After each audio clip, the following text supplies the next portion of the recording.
Alright, like, click, subscribe, do all that. You already know what time it is. It's Netflix time. This joint is called Snowpiercer.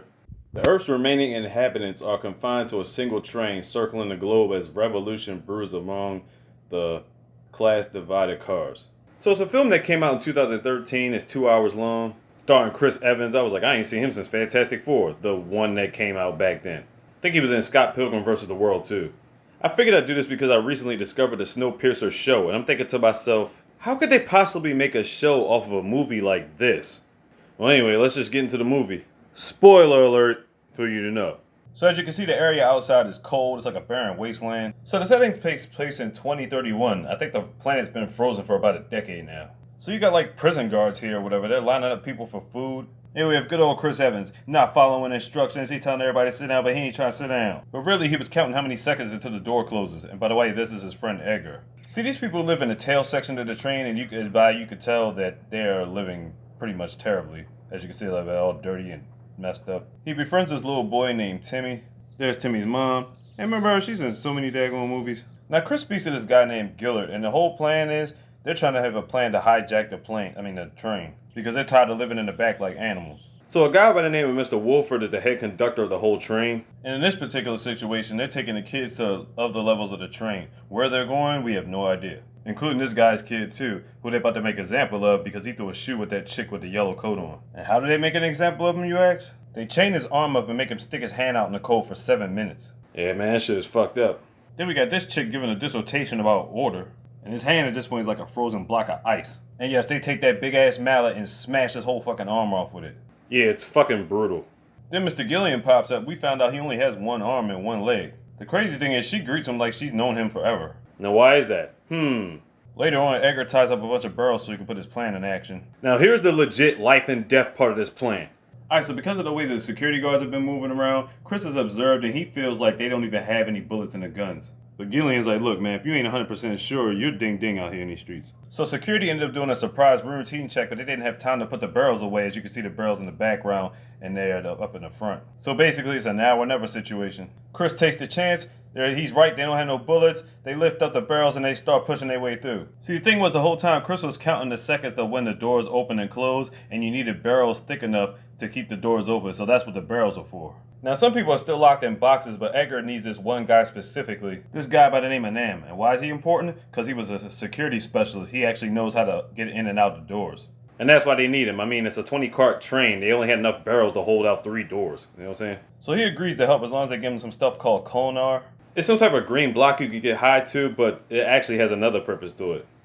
He goes into his wallet and they're actually surprised to see he has a cigarette. They're like, damn, like, cigarettes have been outlawed since, like, 10 years ago. But the only way he's coming in is he get to bring his daughter too. So they're like, all right.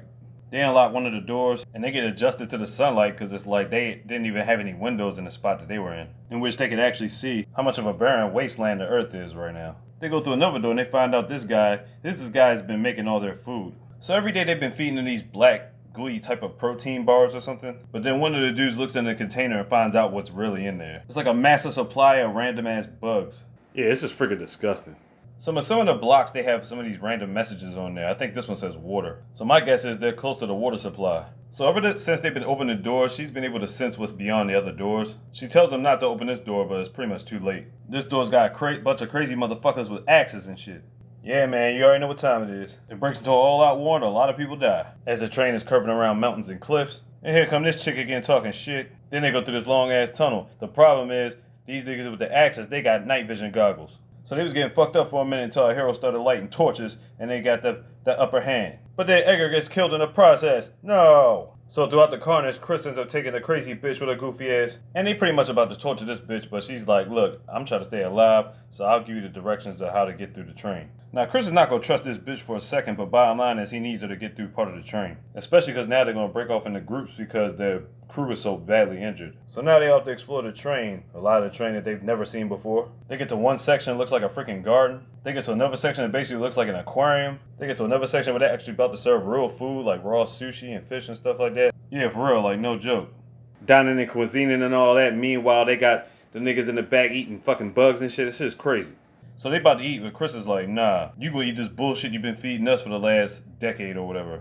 Now they going through a meat factory part of the train. It's crazy. Then they ended up in the school part of the train where most of the children are being held at. Now, a lot of them got on masks. What the fuck is the explanation for this shit? So you got this teacher right here, she's giving them history lessons on Mr. Wilford, showing them when he was a kid. And she tells kids about staying on the train because they could die, you know what I'm saying, singing all these melodies and stuff. It's not even really like brainwashing, but trust me, this shit is off the charts. So then we got this guy going through the carts, he's like delivering eggs to people. He goes all throughout the chain, even to the section where Chris's crew is at. But then he pulls a gun throughout the basket and starts busting on niggas. And then the teacher pulls out one too and just starts lacing everybody. So wait a minute. So they did have guns with bullets. Why didn't the security guards at the tail end of the train have bullets in their guns? What the fuck?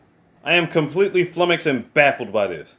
So then they look up at the screen again. This dude's about to execute Gillard. Done deal, deaded him. So yeah, at this point he can't go back to his man for advice. He just got to keep moving forward at this point. And that's exactly what they do. They get to a random fancy spot in the train where people just serving drinks and chilling. So it's one spot where the train is going in a circle and he's scoping out the scene for the loot. And basically they back and forth shooting through the train. Now they're going through the spa part of the train. I'm pretty sure they're hiding in the doors of the sauna somewhere. There he is, more beef. And trust me, it was a heavy fight scene here. And a homegirl gets done in the process. So now they enter the club scene part of the train. Han and his sister are snatching all types of culinary from all the tables and shit. And as they're walking through, they finally get to the last door. But Han refuses to open it for some reason. So they talk and hash out things. Han gives him his last cigarette. And Chris tells him the story about how they even got on the train in the first place. He talked about how he had to eat kids and babies and all this other stuff. And because people were chopping off their own arms just to make sure the babies weren't getting eaten, that's when they actually started giving them the bug protein bars for them to eat.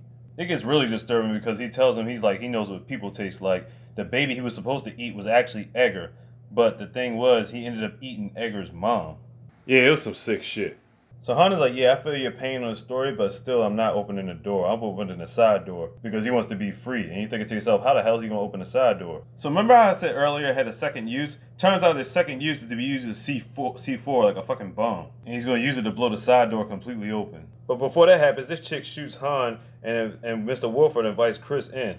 There he is just chilling, you know what I'm saying, cooking up steaks and shit. They talk about a lot of stuff, but he knows Chris very well. Why? Because he's actually been talking to Gillard through him. He's actually been talking through him through the messages, but he didn't even realize that Gilliam and him, they had a plan together to pull this off. Yeah, man, it's some wild shit. The crazier thing throughout all this shit is, though, the kids they kidnapped earlier, they stuffed them down the floors and used them to power up the train. Yeah, he's completely fucked up, man. Chris had enough just decks him in the face. He frees Timmy, but in the process gets his arm cut off. We find out Han is still alive and he set the dynamite ready to blow over the train. The force blows throughout the entire train. Trains falling off the tracks, parts falling off. I think pretty much everybody's dead. But the only people that survive was the girl and the little boy. The last image we see is her staring at a polar bear. And that's Snowpiercer for you. Like I said, I don't know how you can make a series out of something like this, but... Well, anyway, check out Snowpiercer on Netflix. Like, click, and subscribe, do all that. You already know what time it is, Mr. Ski. Big, could you goddamn slogan.